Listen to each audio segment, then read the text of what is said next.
in theoretical physics from Sapienza University in Rome, 2022. Nowadays, she is a PhD in applied mathematics at the Gran Sasso Science Institute.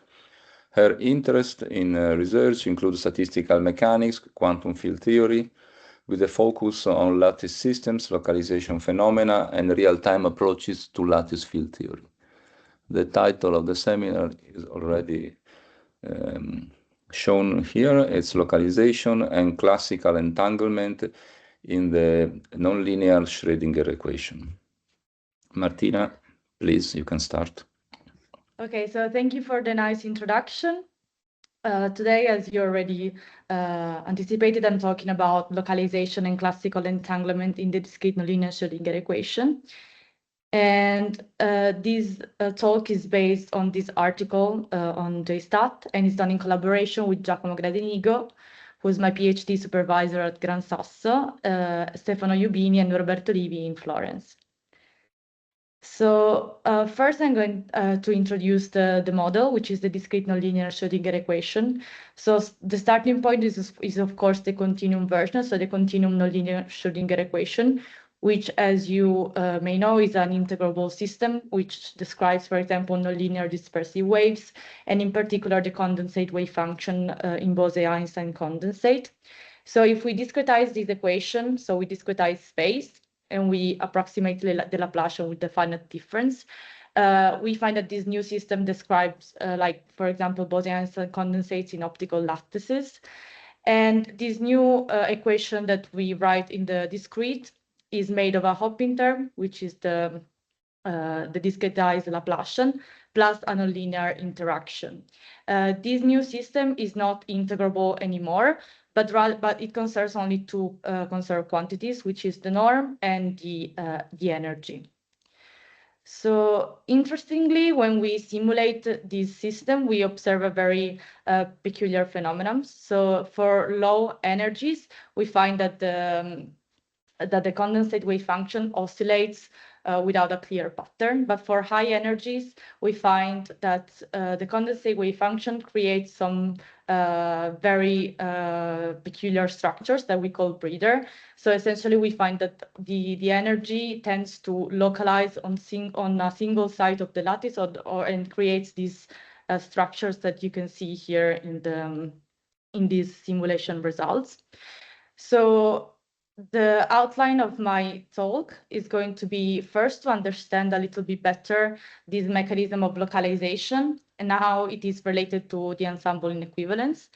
Then I'm going to present some thermodynamical results and compare the large deviation results versus the simulations. Then I'm going to talk about the fact that these systems exhibit non-locality, and I'm going to introduce a new concept that we decided to call classical entanglement, because it's something similar to quantum entanglement. So the state of the art for this problem is that, of course, like the fundamental description for this kind of system with two conserved quantities is the microcanonical ensemble. So where the partition function is expressed like this with a conserved norm and energy. But the first the first people that started to study this system in this article here essentially use a Gran canonical description, and they managed to find exact solution with transfer matrix techniques, and they were able to predict an infinite temperature transition line at epsilon equals to a square, with epsilon is energy over the number, the n, so the number of degrees of freedom, and the same for A. And like the first numerical studies in 2013 by Iubini, Franzosi, Livi, and Oppo basically found that in the localized phase, the systems is in a negative temperature state. So the analytic theory that was derived for positive temperature was correctly predicting a boundary of a phase transition.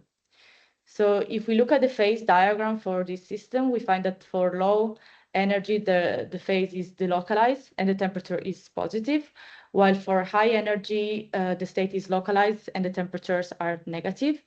And what do we mean by negative temperatures? By negative temperatures, of course, we must rely to a microcanonical definition of temperature, which is the derivative with respect to the energy of the entropy. So of course, if the derivative is negative, then we say that the temperature is negative. So what this means is that if we add energy to the system tends to get more order rather than more disordered. And of course, in this, with the temperature being negative according to a microcanonical definition, this is not compatible with a canonical description, where the canonical weight is e to the minus beta h minus beta Hamiltonian, because of course beta is negative, so it is a problem of defining the the canonical ensemble. So what we are dealing with here is actually something that's called ensemble inequivalence. So when we have ensemble equivalence, essentially we are relying on the fact that the canonical ensemble and Gran canonical are equivalent to the macrocanonical ensemble.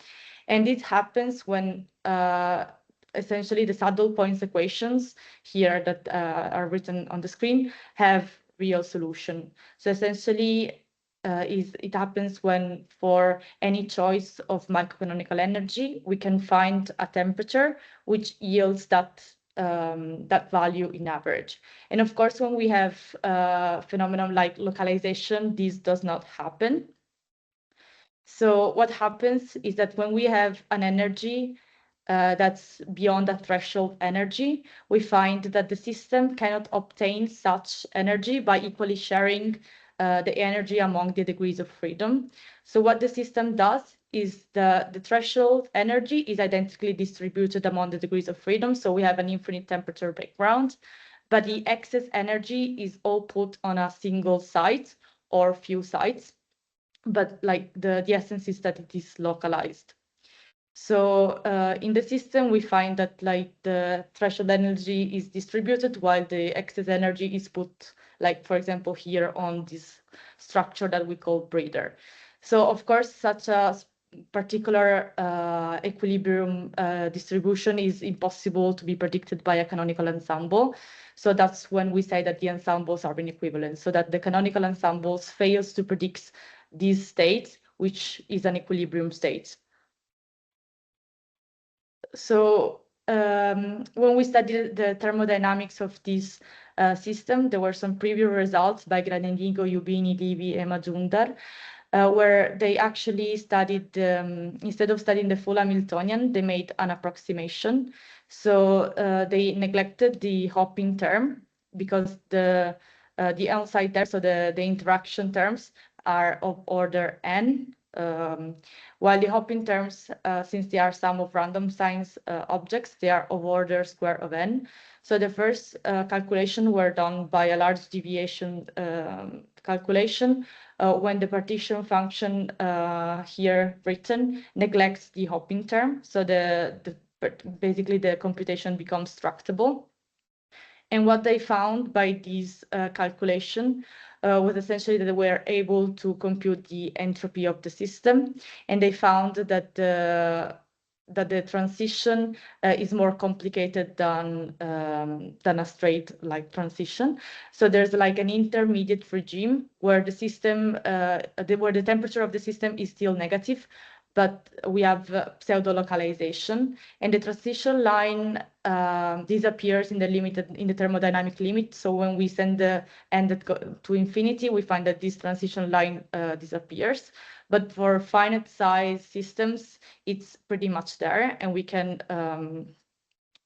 draw the difference between the localized and the homogeneous phase. So essentially what we observe in simulation is that for energy lower than the threshold energy, we have the homogeneous phase, where the state is homogeneous, the temperature is positive, and the thermodynamics is standard. So we have ensemble equivalence. Then if we increase the energy, we move to this pseudo-localized phase, where we have that the temperature is already negative, the thermodynamics is already non-standard, so we have ensemble inequivalence. And there's like a clear emergence of peaks. So the system tends to localize energy, but these peaks are not yet of order 1, for example. So they are subleading. And if we still increase the energy, we find that this structure that we call breeders are of order 1. So they are extensive. And if we look at the marginal distribution in these three regimes, we find that they're very different. So here we have, for the localized phase, those peaks that are of order n. And if we look at the heat maps of what the system does in these three regimes, we find that for the homogeneous, essentially they're almost all flat. If we increase the energy, we find that the peaks that start to emerge are more distinguished. And if we go to the localized regimes, essentially the equilibrium distribution is essentially one single breeder persisting in time. So if we, if we look at the entropy that can be derived from the large deviation estimate, we find that in the standard phase, the entropy is standard. So we have an extensive form. In the pseudo-localized phase, the entropy can be divided into a background, which is standard, and a condensate part. So the condensate has these expressions. So we have in the Gaussian regimes, it goes like this. And if we still increase the energy, so if we go to the localized phase, we have the condensate entropy can be written like this. So if we look at some order parameters, so for example, the temperature, we can find some interesting scaling for the temperature in the pseudo-localized phase and in the localized phase. And also another order parameter is the participation ratio. And we find that in the standard phase, it goes as 1/n. In the pseudo-localized phase, also it goes as 1/n, while in the localized phase, it is a constant. So essentially, the system is fully localized. So we can identify here that the phase transition is more complicated because we have, it's like we have at E threshold, a second order transition where the entropy is continuous, but we have a jump in the derivative of the entropy, and a second transition at the epsilon critical that can be described as a first order transition where we have a discontinuous psi, which is here in this expression of the entropy. And so we have a jump in the order parameter. That's like the participation ratio that goes from 1/n to C. So actually, that was what was done before I started doing numerical simulation. So what we wanted to do is we wanted to find numerical verification of these scalings for the participation ratio and for the temperature. So first, for doing a numerical simulation with the full microcanonical, with the full dynamics, essentially we have to understand how to set initial condition for the system. So we want to initialize the system in a state with specific mass and specific energy. And this choice, of course, positions us in one of the three phases of the system. So delocalized, pseudo-localized, and localized. But we need to, the thing we need to decide is we need to understand if we want to initialize the system already in a localized phase or in a thermal state. So when we essentially distribute the energy equally among the degrees of freedom. Because what we want to do is we want to understand the equilibrium properties of the system. So, of course, for the homogeneous phase, the obvious choice is the thermal initial condition. And for the localized phase, since we understand that the localized phase, or the phase with a breeder, is the equilibrium one, in order to sample equilibrium distribution, we already initialized the full dynamics with the breeder. So the breeder must be included in the initial conditions. Because the thermal initial condition in this case is inappropriate. But for the pseudo-localized phase, it's not clear whether the initial condition should be thermal or localized. And we'll see that there's a difference when we initialize with one or the other. So when we initialize with a localized condition, we essentially initialize the psi square on equal rho to the square on n-1 sides from the infinite temperature canonical distribution. So essentially, we initialize the system on an infinite temperature, and then we put by hand on a chosen site a breeder structure. So on one side, we initialize the remaining energy. And then we put random phases and inverse scale so that we have the wanted A and E. And for the thermal initial condition, instead we initialize with the same infinite temperature initialization as the localized one, but then we apply random phase updates so we get to the wanted energy. So why numerical tests are important in the full dynamics is essentially because these predictions were obtained by a large deviation theory when the hopping terms were neglected. And we want to understand if numerical simulation in the full Hamiltonian dynamics, so without neglecting those terms, gives the same result. So we want to do an equilibrium study. And for the standard phase and the localized phase, with the initial condition set, as I've explained, essentially we find that the scalings predicted by the large deviation computation are correct.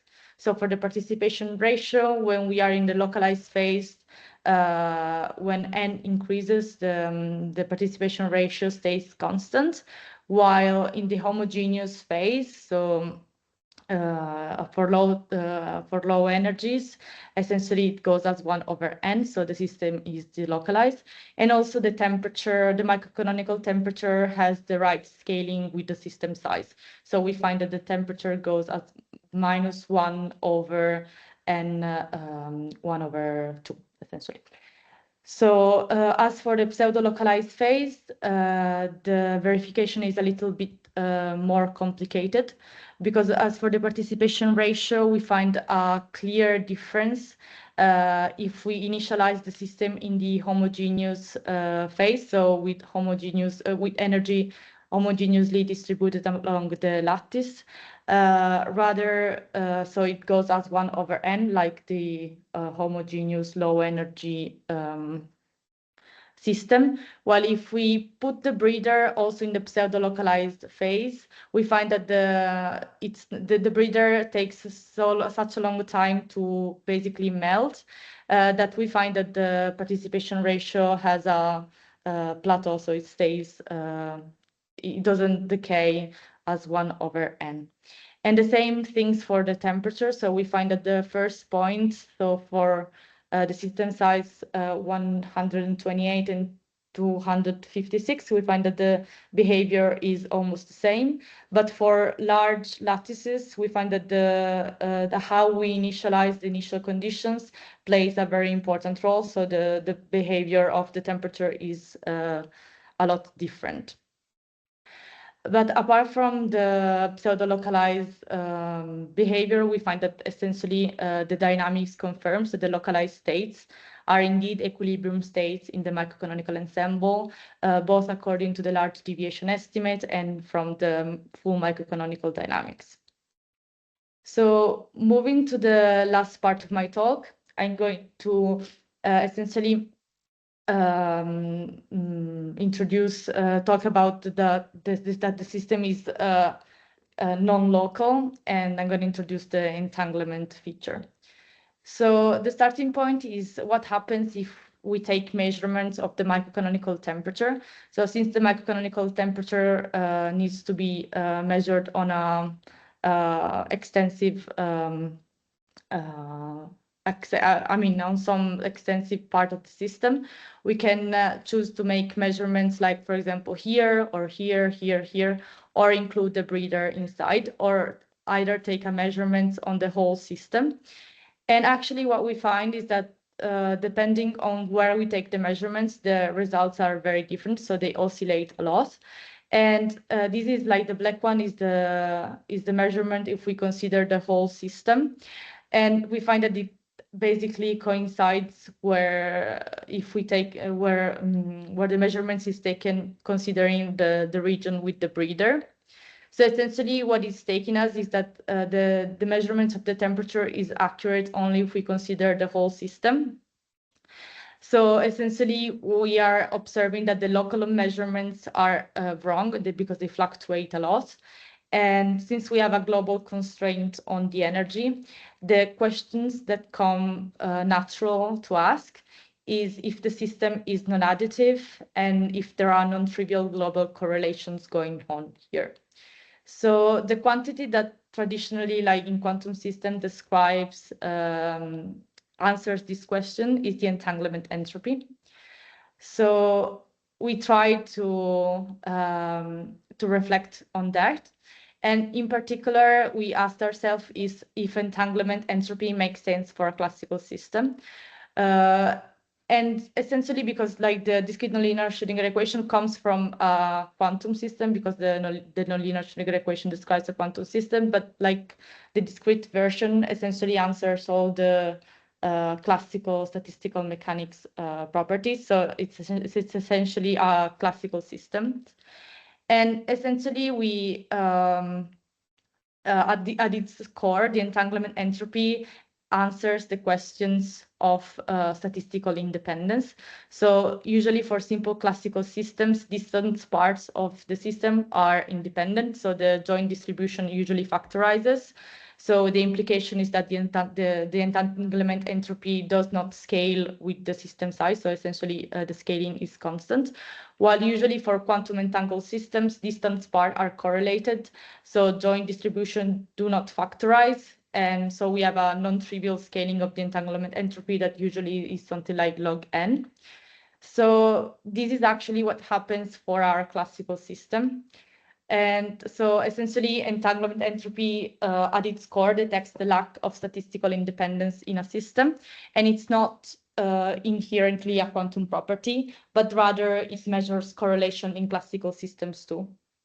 So we tried to understand if we could define a new quantity, which we decided to call classical entanglement, that basically encodes all the information of entanglement entropy, but in a classical setting.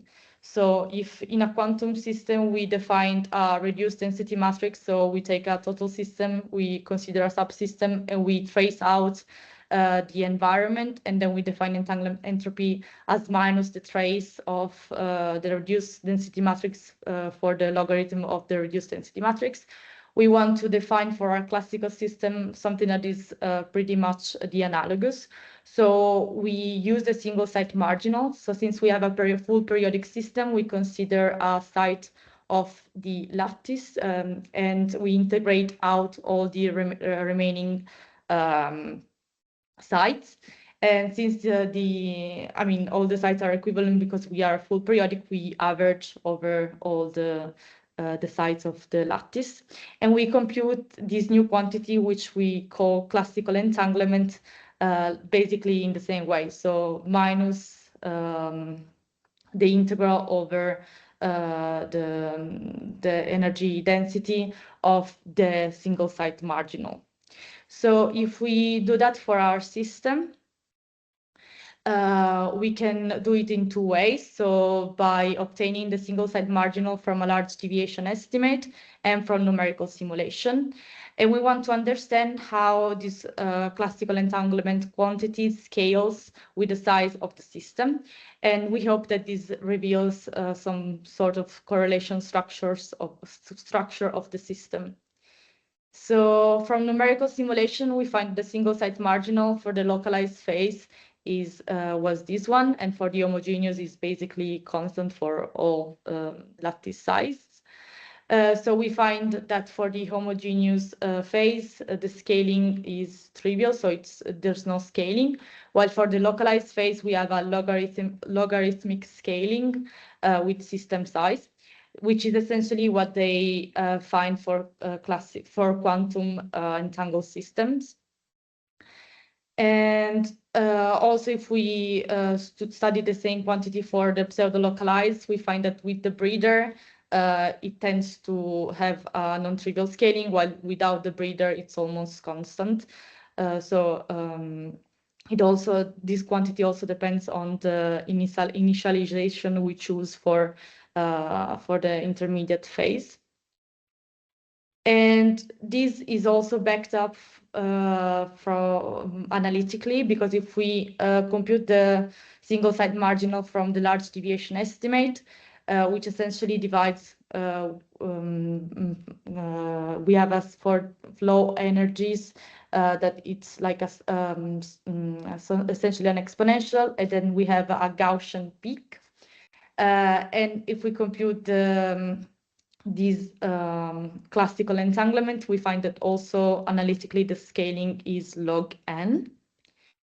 So essentially what this is saying is essentially that the system is non-additive and there are non-trivial global correlation going on, even if this is a classical system and not a quantum one.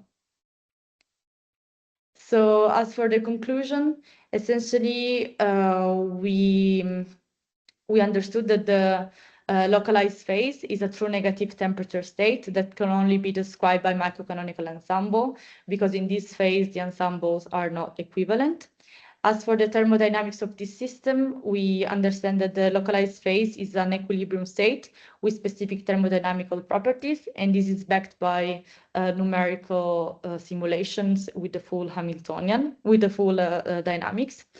And in the localized phase, also we understood that the system is non-additive and shows non-trivial scaling of the classical entanglement, indicating non-trivial global correlation, which are characteristics that are usually associated with quantum systems.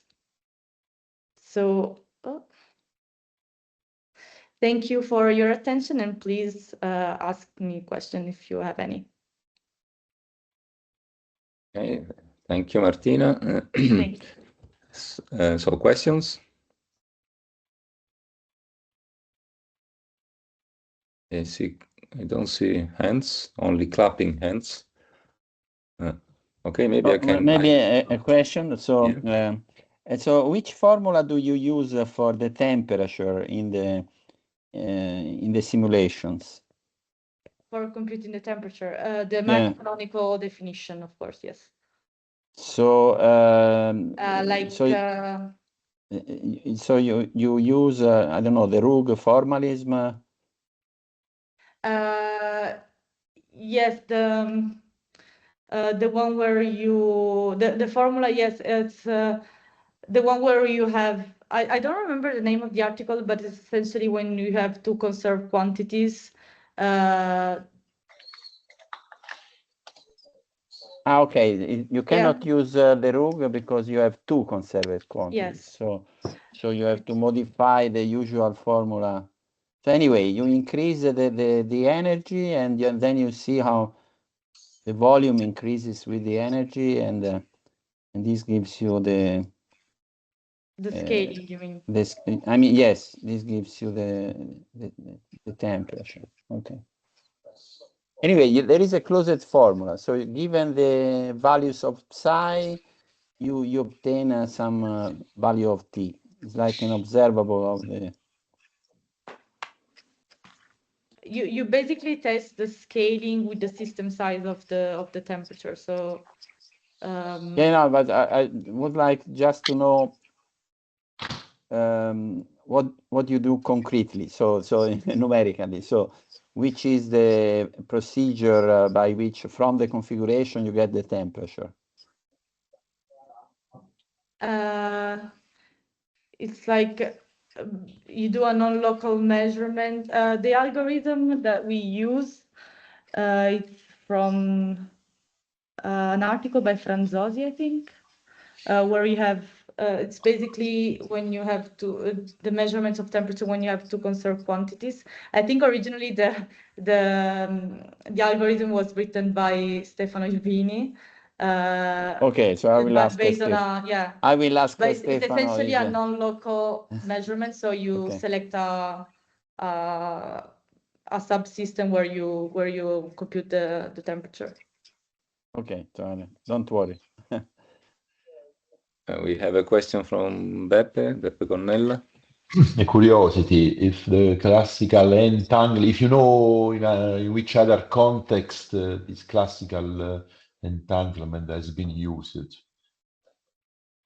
For my knowledge, it's something that we came up with. So it's like a definition we came up with. So there's in like these, I think you can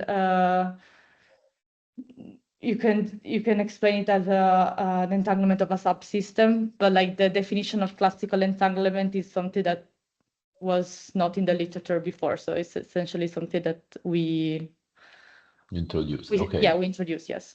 Thank you very much. Is it known how many breeders there are in the pseudo-localized phase? So it's essentially like if you see, for example, this picture, you have that the breeders constantly create and melts. So I mean, there's no definite quantity. So it's a dynamical region where there might be many that with different sizes. On average, let's say there will be an average value. It is not known. Not known, yes, I wouldn't.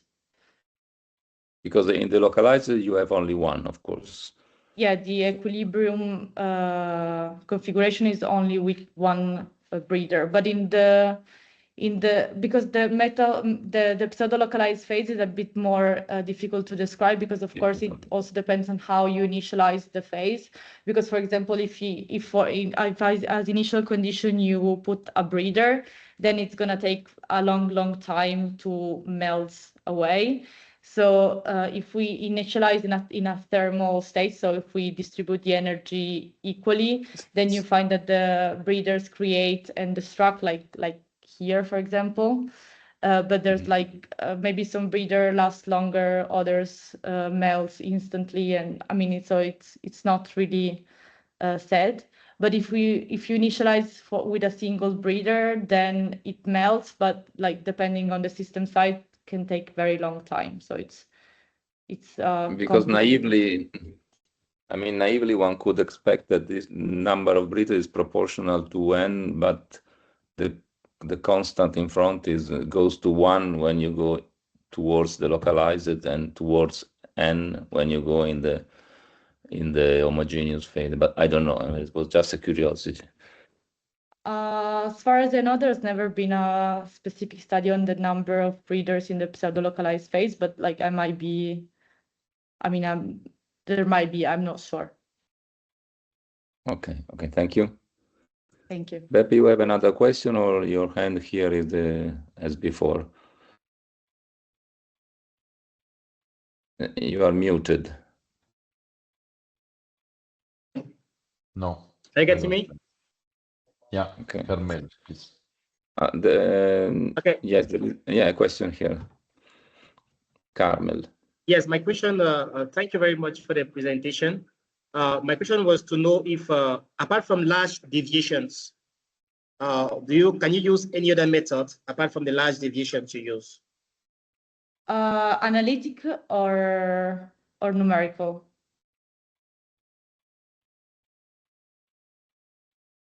Numerically.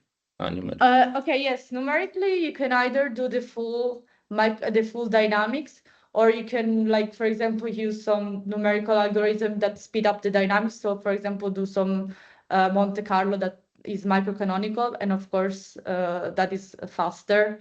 Yes. So there are some studies by Ubini, Livi that use some microcanonical Monte Carlo that essentially some Monte Carlo that keeps the energy fixed here. So yes. Okay. Another question here from Sandro. Ciao a tutti. So first of all, I thank both speakers for presenting their nice work. I have a question on this classical entanglement notion. First of all, a comment. I think this notion of classical entanglement in the sense of non-separability has been used by many people before. Particularly the fundamentalists in quantum mechanics might know much better than I do. But you have a specific definition, so there might be something new. But my question is about, does this classical entanglement, as you define it, show characteristics similar to the usual quantum entanglement? Yes, Or like, does it show, it might show also completely different behavior in some cases? I mean, as for the studies we have done on this system, essentially we find that in the localized phase, the scaling of this entanglement entropy is log n, which is essentially what they find for like all the Scalabrese studies on one-dimensional system conformal fields. I mean, the log n scaling is something that's common in many studies of quantum entanglement, but then like we don't know yet if there may be other implications, maybe in other systems, so if there might be some new characteristics. Yeah, I'm thinking more about the formal characteristics of entanglement measures, that they have a convex structure and things like this. Well, we haven't investigated it further than like the scaling with the system size, but like there might be. But this might be an independent question, very interesting, because if you find similar behavior, this might be even more interesting than just comparing the scaling of a certain quantity. Yeah, Anyway, sure. There might be some. Thank you. Yes, thank you. Okay. Any other question? Okay, if not, so thank you everyone for participating. Let me remind you that next seminar will be exactly the same day, 12th of March. So let's meet again in March. Bye-bye, everyone. Thank you. Ciao, ciao. Ciao. Ciao. Thank you, Federico. Bye. Thank you. Bye-bye. Ciao, Thank you. ciao a tutti. Thanks to the speakers. Grazie.